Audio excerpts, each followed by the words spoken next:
Olá, muito boa tarde para você, seja bem-vinda, seja muito bem-vindo. Está no ar o Pauta Aberta desta quarta-feira, dia 15 de junho de 2022. Muito obrigado pela sua companhia. Vamos juntos a partir de agora com nossos destaques do jornal de hoje. A Polícia Federal está levando neste momento um dos suspeitos já preso pelo desaparecimento de Dom Phillips e Bruno Pereira no Amazonas para o local onde estariam os corpos da dupla que havia desaparecido no dia 5 de dezembro. Os irmãos Osinei da Costa de Oliveira e Amarildo da Costa Oliveira teriam confessado o assassinato dos dois, de acordo com informações da Polícia Federal. O retorno do despacho gratuito de bagagens pelas companhias aéreas, que havia sido aprovado por deputados e senadores, é vetado pelo presidente Jair Bolsonaro. Para a presidência, a volta desse despacho gratuito foi vetada porque tornaria mais altos os custos dos serviços aéreos e faria mudanças em regras no setor com risco ao mercado local. Essas são informações da assessoria da Presidência da República. 112 dias de guerra na Ucrânia. O centro de Severodonetsk já está ocupado pelas forças russas e aproximadamente 500 refugiados estariam abrigados numa indústria de produtos químicos ucranianos na cidade, de acordo com informações de autoridades locais. No Vaticano, o Papa mais uma vez pede para que os ucranianos não sejam esquecidos pelo mundo. Ele alertou também para que ninguém considere distante essa invasão russa, essa agressão russa na Ucrânia. Na terceira reportagem da série 5G, o que os novos caminhos para a tecnologia e esta altíssima velocidade vão mudar na medicina, da gestão de hospitais às cirurgias à distância. Muita coisa logo, logo será diferente com a chegada do 5G. E ainda o planeta bola em contagem regressiva para a Copa do Mundo. Estamos a 159 dias da Copa e hoje, agora sim, com as 32 seleções definidas, foi lançado o novo pôster oficial da Copa do Catar 2022. Fique ligadinho com a gente, Pauta Aberta desta quarta-feira já começou.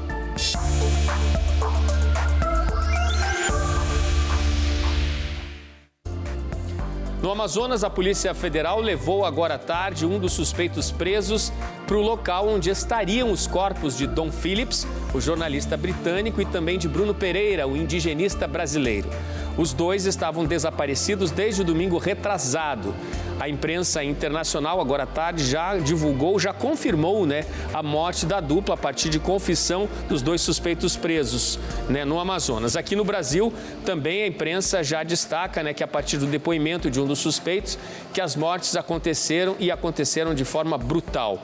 É um episódio que choca o país e que faz crescer ainda mais a repercussão internacional em cima deste caso.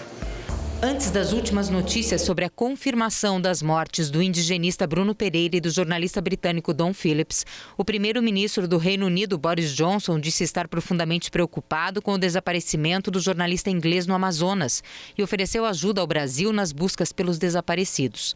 Durante sessão no Parlamento Britânico, Boris Johnson falou que o Ministério de Relações Exteriores estava trabalhando de perto com as autoridades brasileiras. Disse ainda que o Reino Unido estava pronto para providenciar todo o apoio que poderiam precisar. É interessante relembrar fatos importantes para entender o desaparecimento e as mortes que causam indignação, tanto dos indígenas quanto das autoridades brasileiras e internacionais. Num áudio divulgado por um veículo de comunicação ontem, o indigenista Bruno Pereira falou sobre uma reunião que deveria acontecer no dia 3 de junho na comunidade São Rafael, exatamente onde ele e o jornalista inglês Dom Phillips estiveram no dia do desaparecimento deles. O encontro era para conter o avanço da pesca ilegal de pirarucu na terra indígena. Segundo Bruno Pereira, os pescadores que atuam ilegalmente atiraram contra equipes de fiscalização e a reunião que estava marcada para o dia 3 de junho nunca aconteceu. No dia 5 de junho, Bruno e o jornalista foram para a Atalaia do Norte, onde foram vistos pela última vez próximo à comunidade São Gabriel. Em abril deste ano, Bruno já tinha dito ao Ministério Público Federal que estava recebendo ameaças de uma organização criminosa que atua com pesca e caça ilegais na região da terra indígena no Vale do Javari, no Amazonas. Em dezembro de 2021, o indigenista participou da composição de um projeto para monitorar a região. Para entender melhor o caso, dia 7 de junho, terça-feira passada, a polícia prendeu Amarildo da Costa de Oliveira, conhecido como Pelado, e também uma lancha usada por ele. Na quarta-feira, dia 8 de junho, uma testemunha ouvida pela polícia disse que viu Amarildo e uma segunda pessoa na lancha no dia em que a dupla desapareceu. E desde o dia 6 de junho, segunda-feira passada, foram realizadas buscas pelo indigenista e pelo jornalista britânico. As equipes de buscas foram formadas por 250 militares e mais de 100 indígenas que vasculharam a região do Vale do Javari, na Amazônia. E ontem à noite, a Polícia Federal do Amazonas confirmou a prisão temporária do segundo suspeito do desaparecimento de Bruno Pereira e Dom Phillips. O suspeito é Ogenei da Costa de Oliveira, conhecido como dos Santos. Ele é irmão de Pelado, o primeiro suspeito capturado pela polícia. Agora à tarde, os irmãos Ogenei e Amarildo da Costa de Oliveira confessaram a morte do indigenista Bruno Pereira e do jornalista britânico Dom Phillips. Confessaram ter assassinado os dois. Segundo informações ainda extraoficiais, eles teriam matado, esquartejado e incinerado os corpos dessas duas vítimas. Gente, apenas um comentário rápido aqui. Esse é um episódio trágico na história do país, né? São duas pessoas que defendiam a preservação ambiental, que na forma onde trabalhavam, nos veículos onde trabalhavam, né, um indigenista e um jornalista, atuavam fortemente no combate à altíssima criminalidade que ocorre nessa região. Então, a repercussão internacional, ela é assustadora, ela impacta, é um episódio muito triste na história do nosso país. E os brasileiros vão ter que voltar a pagar pelo despacho de bagagem nos aeroportos. Quem tem os detalhes sobre o assunto é a Cláudia Vicentim. Muito boa tarde para você, Cláudia. A alegria durou pouco. A volta da gratuidade para o despacho de bagagens em voos nacionais e internacionais, que havia sido aprovada pelos deputados, foi vetada ontem pelo presidente Jair Bolsonaro. Pela regra votada pela Câmara e pelo Congresso, o despacho gratuito contemplava todos os voos comerciais que operam no Brasil, mas alterava regras de funcionamento do setor aéreo. O texto original editado pelo presidente não previa essas alterações. Se fosse sancionada, a nova regra iria mudar o Código de Defesa do Consumidor para incluir na lista de práticas abusivas a cobrança por parte das companhias aéreas de volumes de até 23 quilos em voos nacionais e de até 30 quilos em voos para fora do país. Atualmente, bagagens com esses pesos são cobradas à parte, adicionando valor extra à passagem. E cada empresa estabelece um critério de cobrança, ou seja, não há uma tabela. Em nota, a Secretaria-Geral da Presidência da República justificou que o despacho gratuito foi vetado porque, segundo o entendimento do governo federal, a medida aumentaria os custos dos serviços aéreos e o risco regulatório, reduzindo a atratividade do mercado brasileiro a potenciais novos competidores e, consequentemente, iria contribuir para o aumento dos preços das passagens aéreas. Só lembrando aqui o que já comentamos nos nossos telejornais, quando o Congresso aprovou há poucos dias essa medida provisória, a gratuidade do despacho de bagagens era praticada até 2016, quando a ANAC, a Agência Nacional de Aviação Civil, publicou resolução autorizando passageiros a levar de graça apenas uma bagagem de mão de até 10 quilos na cabine. Na época, a justificativa também foi reduzir o preço das passagens, o que a gente sabe que não ocorreu, infelizmente. Antes da tentativa desse ano de liberar o despacho de bagagens de até 23 quilos para voos nacionais e de até 30 quilos para internacionais, os parlamentares já haviam tentado retomar essa gratuidade em 2019. Na ocasião, o texto previa esse benefício para voos em aviões com capacidade acima de 31 lugares nos voos domésticos. Mas o dispositivo foi vetado pelo presidente Bolsonaro e, em seguida, pelo Congresso. Os deputados federais e os senadores com um entendimento, a presidência da República com um entendimento diferente e, portanto, o despacho de bagagens continuará a ser cobrado pelas companhias aéreas aqui no nosso país. O Tribunal Superior Eleitoral vai ter novo presidente a partir do dia 16 de agosto. O ministro Alexandre de Moraes foi eleito presidente do TSE pelos próximos 2 anos. Atualmente, o ministro é vice-presidente do Tribunal Superior Eleitoral. Ele vai tomar posse na presidência no dia 16 de agosto, sucedendo o ministro Edson Fachin. O ministro Ricardo Lewandowski foi eleito novo vice-presidente da Corte. Alexandre de Moraes tem 53 anos, é doutor em Direito do Estado, tomou posse no Supremo Tribunal Federal em março de 2017, indicado pelo então presidente Michel Temer. Alexandre de Moraes ficará na presidência do TSE até 2024. Vamos falar de saúde agora. A Secretaria de Saúde do Estado do Rio de Janeiro e também a de São Paulo confirmaram hoje 2 novos casos de varíola dos macacos no Brasil. Agora, são 5 casos confirmados no país até esta quarta-feira. Todos os pacientes com casos confirmados estiveram na Europa recentemente. Ainda não há confirmação de transmissão da doença em território brasileiro. A informação também de que essas pessoas, pelo menos no início da constatação, estiveram em isolamento, para evitar qualquer risco aí de contaminação com outras pessoas. Agora eu tenho um convite muito especial para você. Venha junto com a TV Evangelizar e a Peregrina Brasil, o padre Rogério de Mello e o diácono Luizinho da Missão Pazio Domini conhecer as grandes basílicas europeias na Itália e na França. Vão ser 16 dias de espiritualidade e imersão na Bíblia, com visitas aos lugares das aparições de Nossa Senhora, nas histórias dos santos e na cultura dos 2 países. Você vai conhecer Roma, onde os apóstolos Pedro e Paulo foram martirizados, o Vaticano, San Giovanni Rotondo, a terra do Padre Pio, e a gruta onde São Miguel Arcanjo apareceu. A cidade de Lanciano, onde encontra-se o milagre eucarístico. Assis, terra de São Francisco e Santa Clara. E Cássia, a cidade de Santa Rita, conhecida como a Santa das Causas Impossíveis. Você vai visitar Pádua, onde está Santo Antônio, e seguirá até Veneza para conhecer a Basílica de São Marcos, onde estão os restos mortais do apóstolo e evangelista Marcos. Depois vai a Paris para visitar o Santuário da Medalha Milagrosa de Nossa Senhora das Graças, para visitar a Torre Eiffel e a Igreja de Sacré-Cœur. Peregrinar nos faz entender melhor as Sagradas Escrituras, afinal, somos todos peregrinos. Peregrinar também é evangelizar, e evangelizar é preciso. Peregrina Brasil e TV Evangelizar, empurrando aí o seu sonho de descobrir tantos lugares neste mundo. Em Mato Grosso, um acidente gravíssimo. No Rio de Janeiro, uma caixa d'água desabou. O reservatório ficava em cima de uma casinha de manutenção e caiu em um dos prédios do condomínio Leme 2, em Santa Cruz, zona oeste do Rio. Uma mulher de 31 anos foi ferida na perna e foi atendida no local. A 36ª DP da cidade vai investigar, além da lesão corporal, o crime de desabamento ou desmoronamento.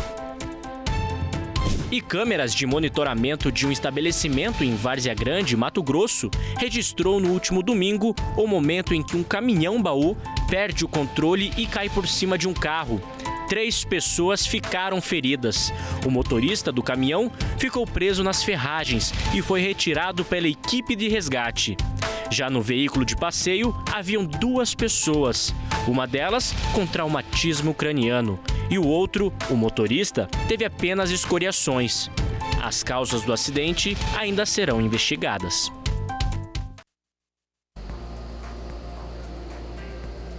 E amanhã, dia de Corpus Christi, o público da Grande Curitiba vai ganhar de presente a encenação de um momento bíblico que há 40 anos é uma tradição na capital paranaense. Será dia também de encenação da Paixão de Cristo. É isso mesmo, com a pandemia, esta cena artística parou por 2 anos, infelizmente. E o espetáculo está de volta, será na cidade de Araucária, mesmo fora de época, mas com a promessa de uma grandiosa exibição. Você não é o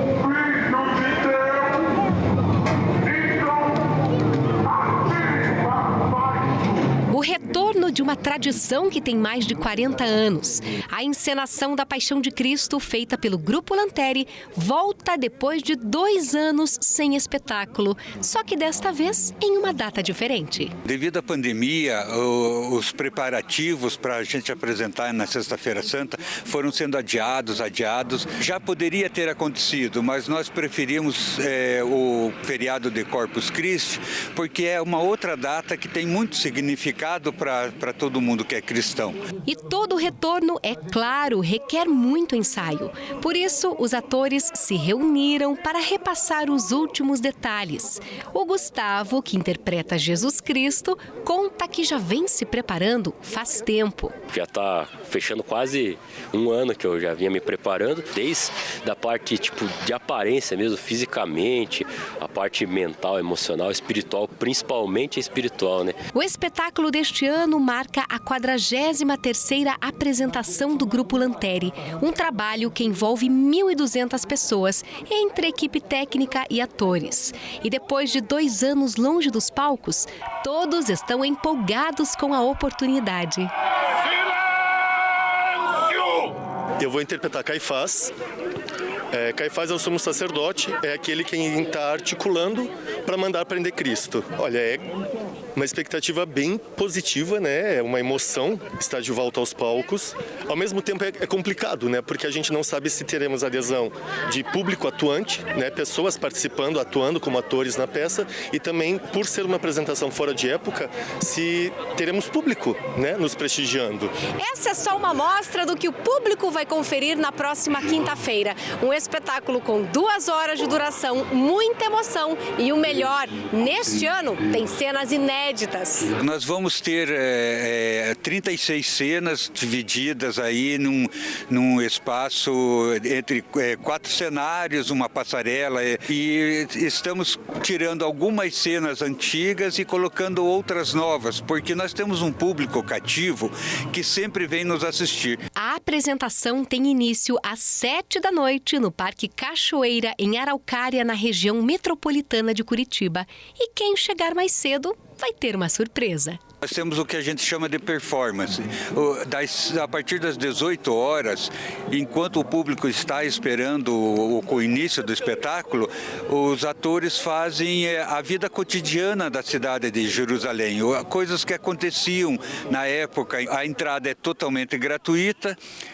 Nós estamos, junto com o Provopar, recolhendo donativos, tanto de alimentos quanto de agasalho. Há uma linha de ônibus especial vindo dos terminais de Araucária para cá. Esperamos que o público nos receba da mesma maneira como foi em todos os outros anos, né? Com aquela expectativa de que vai ver ali no dia a história mais bela de todas, né? Vai ser incrível, vale a pena conferir. Veja a seguir, na série 5G, os impactos da chegada das novas tecnologias à medicina. Qual será o tamanho dessa revolução? A gente conta aqui no Pauta Aberta para você.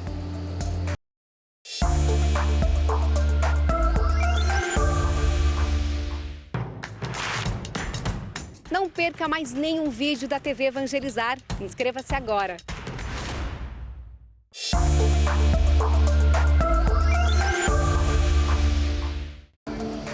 Pauta Aberta está de volta para esse segundo bloco, são 4h46 da tarde agora, estamos ao vivo para todo o país. A você aí do outro lado, sempre ligadinho aqui na TV Evangelizar, muito obrigado pela sua audiência, pelo carinho da sua companhia. Os cuidados com a sua saúde, muito além do ritmo de desenvolvimento da medicina atual. Você consegue imaginar quais serão os impactos do 5G nesta área? Para o combate a doenças, na realização de exames e até de processos cirúrgicos, alguns deles muito delicados, o caminho está aberto agora até para o funcionamento pleno de hospitais inteligentes e conectados. Ou seja, melhor gestão, mais conforto no momento da espera a todos os pacientes. Tudo muito mais rápido.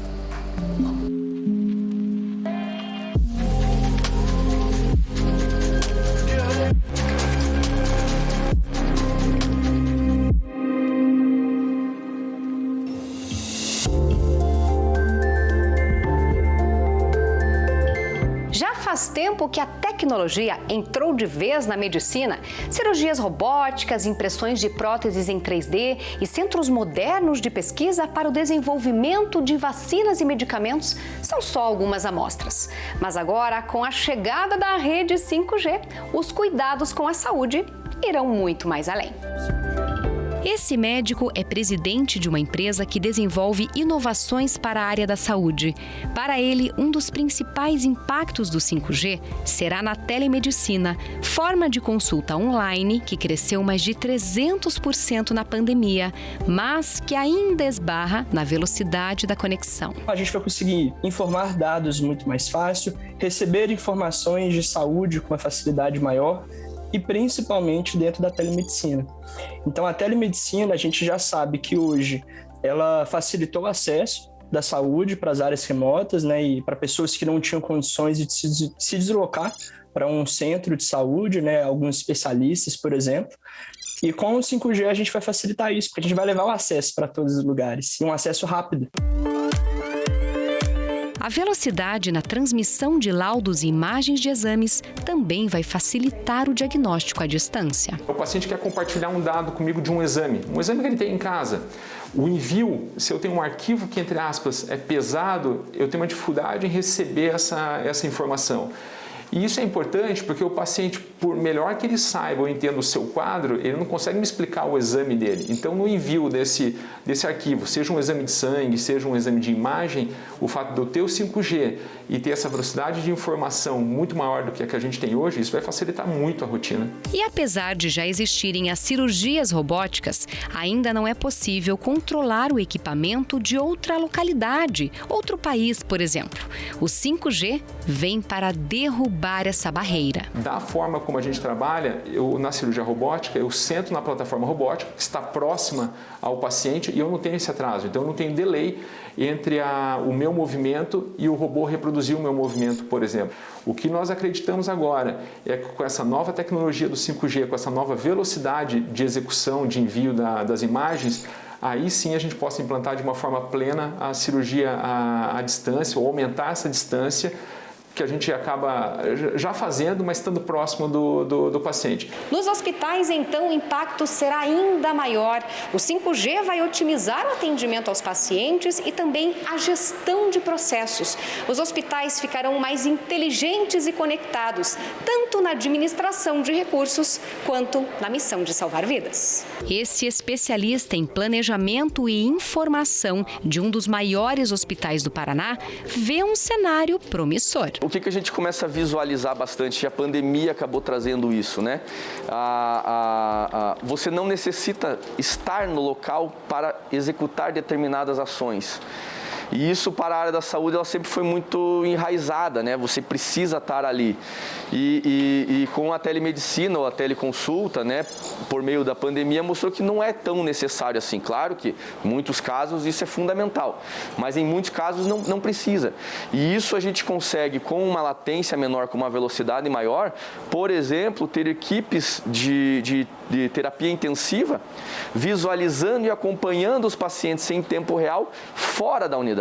E numa realidade tão tecnológica, até algumas funções exercidas pela equipe do hospital poderão ser executadas de forma autônoma, tudo para ganhar tempo e direcionar os esforços para quem realmente precisa, o paciente. Vou usar o exemplo seguinte: um paciente chega no pronto atendimento com sinais de IAN, né, infarto agudo do miocárdio. Então, a gente faz uma mensuração desse tempo médio, né, entre a entrada desse paciente no pronto atendimento, né, o entender desses sinais de IAN, e quando você faz o porta-balão efetivamente nesse paciente no centro cirúrgico, que seria, a partir desse momento, né, dar os recursos necessários para a assistência e redução dos riscos, né, de sequelas ou até mesmo da morte desse paciente, existe essa lacuna, né?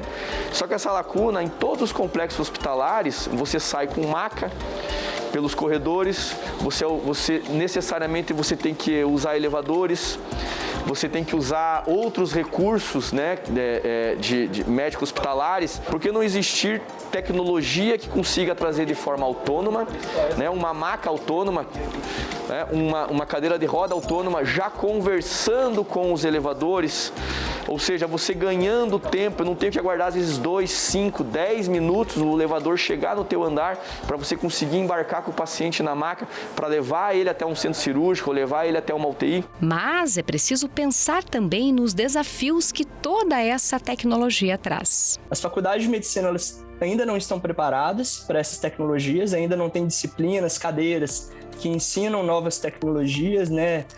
Pouco se fala ainda de ultrassom, que é uma tecnologia super antiga, relativamente antiga, né? Mas essas tecnologias, né, são poucas faculdades que ensinam a fazer telemedicina. O grande dificultador de tudo isso é a questão de infraestrutura. A gente está falando uma unidade de 28 mil metros quadrados, várias lajes, 6 andares, 4 andares, né? A propagação do sinal ela acaba sendo muito dificultada em virtude de tudo isso. E com o 5G não vai ser diferente. Então, possivelmente, grandes investimentos vão ter que ser necessários para a gente conseguir trazer esse sinal para dentro, né, das unidades. Ainda vai demorar um pouco para presenciarmos esses impactos na medicina, mas o fato é que o 5G vai revolucionar ainda mais a área da saúde.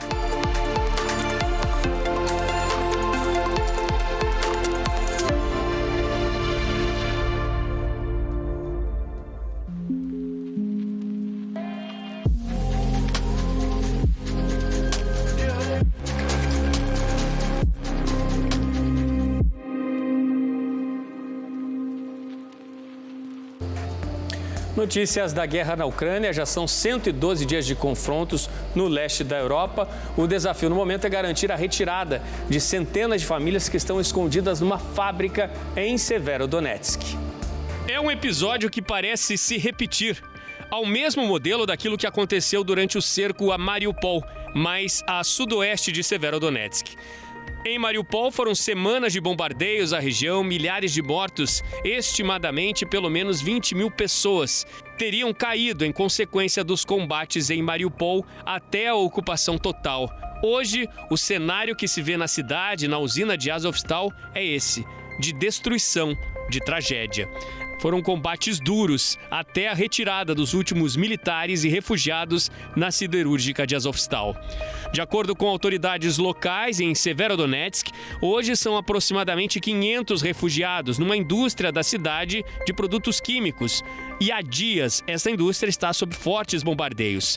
Para hoje, havia a promessa por parte dos russos de abertura de um corredor humanitário para a retirada em segurança dos civis escondidos na fábrica de produtos químicos. Kiev pede a abertura deste corredor para Lysychansk. Os russos querem garantir segurança, abrindo passagem para uma cidade já controlada pelas forças de Moscou. As regiões mais centrais da maior cidade da província de Luhansk já foram deixadas pelas forças de resistência ucraniana. O governo do país faz todos os dias novos apelos ao Ocidente, pedindo mais armas e equipamentos de defesa para garantir a resistência e para defender o país. E os ataques russos quase não têm parada. Nas últimas 24 horas foram pelo menos 13 ataques à província vizinha, Donetsk. A polícia ucraniana já informou que há vítimas civis.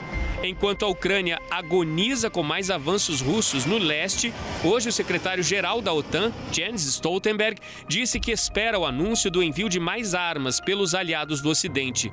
De acordo com Stoltenberg, a Ucrânia precisa de armas pesadas e de equipamentos de reconhecimento. 15% do fornecimento de gás encaminhado à Itália foram cortados hoje pela estatal russa. O corte feito para a Alemanha ontem chegou a 40%. Amanhã, Olaf Scholz, o primeiro-ministro da Alemanha, o presidente francês Emmanuel Macron e Mário Draghi, o primeiro-ministro da Itália, devem se reunir em Kiev. No encontro com o presidente Zelensky, vão discutir o escoamento de grãos ucranianos, o que está bloqueado hoje no Mar Negro, o envio de mais armas e equipamentos para o país e também a entrada da Ucrânia no bloco europeu. Hoje pela manhã, na Praça São Pedro, no Vaticano, o Papa Francisco mais uma vez pediu aos fiéis que não se esqueçam dos ucranianos. Francisco pediu ao mundo que não se acostume a conviver com a guerra como se os ataques russos à Ucrânia fossem um acontecimento distante. Vamos falar de Copa do Mundo do Catar. Hoje, o Planeta Bola conheceu o pôster que simboliza a Copa no Catar 2022. O cartaz foi revelado um dia depois da definição da última vaga no torneio, conquistada pela Costa Rica. Desenhado pela artista Boutwane of Muftahin, o pôster mostra a mão de uma pessoa jogando o tradicional chapéu e lenço, usados por homens no mundo árabe para cobrir a cabeça. A imagem representa a comemoração de um gol. É toda em preto e branco, com exceção do vinho, cor da bandeira do Catar, nos gomos da bola. E atenção, faltam 159 dias para o Mundial. Vão ser grandes emoções nessa Copa. Gente, Pauta Aberta fica por aqui. Muito obrigado pela sua companhia. Ótimo fim de tarde para você. Tchau, tchau.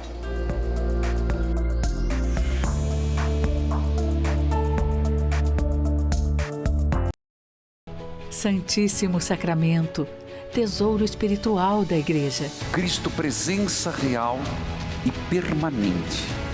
Sinal vivo do amor que salvou a humanidade. Adoração ao Santíssimo Sacramento com o Padre Reginaldo Manzotti. Amanhã, 19h.